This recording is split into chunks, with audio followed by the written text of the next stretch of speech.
जी sir, हमसे बात करने का बहुत बहुत शुक्रिया। सर, हम आपसे एक सवाल पूछना ये चाह रहे थे कि आजकल जो ट्रिपल तलाक के ऊपर जो इतने सारे सर्वेज हो रहे हैं, उसमें एक और अब एक जो नया सर्वे हो रहा है जो CRDDP करा रही है, ऑर्गेनाइजेशन जो CRDDP सर्वे .in बोलकर एक वेबसाइट पे सर्वे करा रही है, उसके बारे में आपकी राय क्या है सर? देखिए, मुस्लिम पर्सनल लॉ को लेके जो मीडिया में डिबेट हुई उसके बारे में मैंने पहले भी NDTV पे कहा था कि बहुत अनइन्फॉर्म्ड डिबेट है।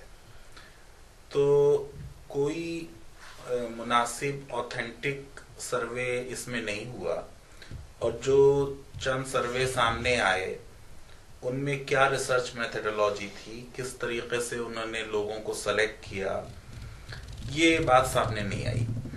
तो मैं समझता हूँ कि ये अबू साले शरीफ जो कि सच्चर कमेटी के सेक्रेटरी थे, और प्रोफेसर अमीरुल्लाह खान जो बहुत एक बड़े इकोनॉमिस्ट हैं और आजकल मौलाना आज़ाद उर्दू यूनिवर्सिटी हैदराबाद में डायरेक्टर हैं उनकी रेजिडेंशियल कोचिंग एकेडमी के, उनकी कोशिश है अच्छी। मैंने सवालात देखे हैं, बहुत मुनासिब सवालात हैं। दरअसल जो हम लोग अपने समाज में देखते हैं कि शादियां कैसे होती हैं या किस तरह टूटती हैं या किस तरीके की नॉन नफका दिया जाता है, सर्वेज जो सामने आए थे उनसे ऐसा लगता है कि हकीकत नहीं आई सामने।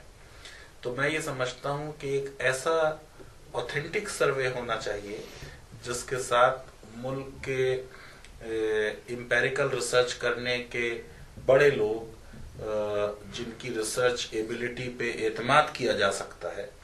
अब जैसे अबू साले शरीफ ने तो पूरे मुल्क का सर्वे सच्चर कमेटी में किया, फिर NSSSO का जो डेटा सरकारी डेटा होता है उस पे उन्होंने गवर्नमेंट ऑफ इंडिया के लिए काम किया है।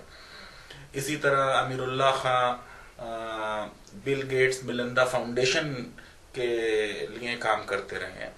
तो ये दो लोग अगर कोई सर्वे कर रहे हैं तो मैं ये समझता हूं कि उस सर्वे से ऐसे नतायज सामने आएंगे जिन पे सबको एतमाद होगा कि ये हकीकत वाकई में बयान करते हैं।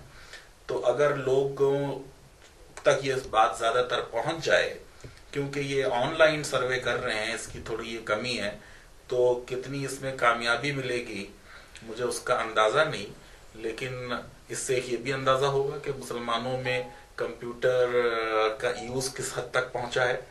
और मैं समझता हूं कि अगर इसका एक बड़ा नंबर इस सर्वे में हिस्सा लेता है तो उससे हमको मुस्लिम पर्सनल लॉ की जमीनी हकीकत क्या है, क्या वाकई वहां पे तलाक को लेके उतना ही जुल्म हो रहा है जितना कि मीडिया में बताया जा रहा है, उसको समझने में आसानी हो जाएगी। सर, कुछ महीने पहले एक और ऐसा सर्वे हुआ था ट्रिपल तलाक को लेकर, उस सर्वे और इस सर्वे में क्या फर्क होगा सर? नहीं, मैंने तो देखिए उस पर मजमून लिखा था पूरा एक बहुत लंबा चौड़ा, कि उस सर्वे में तो मेन एक यही मसला था कि आपकी रिसर्च मेथोडोलॉजी क्या है, ये कहीं बताई नहीं गई।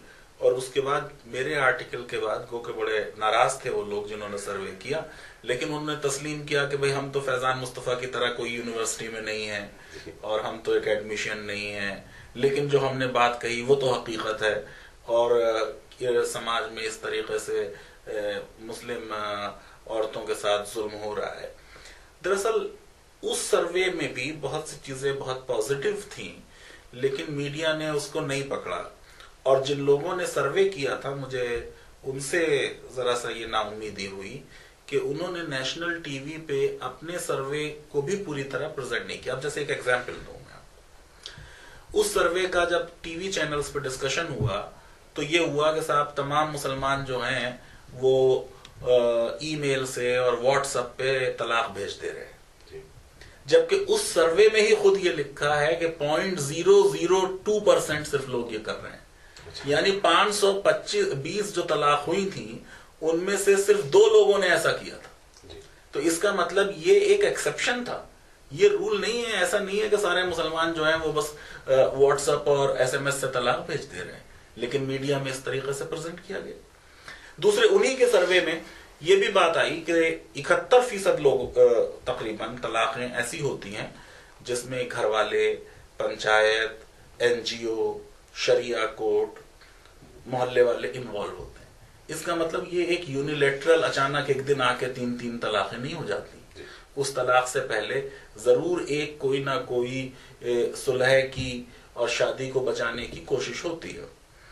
तो ठीक थी, वो भी एक अच्छी कोशिश थी, उस कोशिश में कुछ कमियां रह गई थी। अब अगर ये सर्वे इतने बड़े स्कॉलर्स कर रहे हैं जो माहिर हैं इस तरह की रिसर्च करने में, तो इसका रिजल्ट देखते हैं, देखिए क्या चीज सामने आती है। तो आपके हिसाब से सर आप पब्लिक को अपील करना चाहेंगे कि इस सर्वे में चाहे पॉजिटिव हो या नेगेटिव हो पार्ट लेना जरूरी है? नहीं, कोई भी सर्वे हो, यही सर्वे नहीं, कोई भी सर्वे हो, उस सर्वे में सही लोगों को बात बतानी चाहिए कि क्या हो रहा है, और जितना ज्यादा लोग उस सर्वे में शामिल होंगे उतना उस सर्वे के ऊपर लोगों को एतमाद ज्यादा होगा, है ना। तो मैं तो ये चाहूंगा कि इस सर्वे में जितने भी लोग हिस्सा ले सकते हैं वो हिस्सा लें। बहुत लंबा सर्वे है, बहुत सवालात हैं, और उन सवालात का सही जो उनके अपनी जिंदगी में या उनके आसपास के जान पहचान वालों की जिंदगी में जो कुछ हुआ है वो सच बता दें। जी सर, हमसे बात करने में बहुत बहुत शुक्रिया। हम बात कर रहे थे फैजान मुस्तफ़ा सर से, जो वाइस चांसलर है नलसार यूनिवर्सिटी हैदराबाद के। Thank you.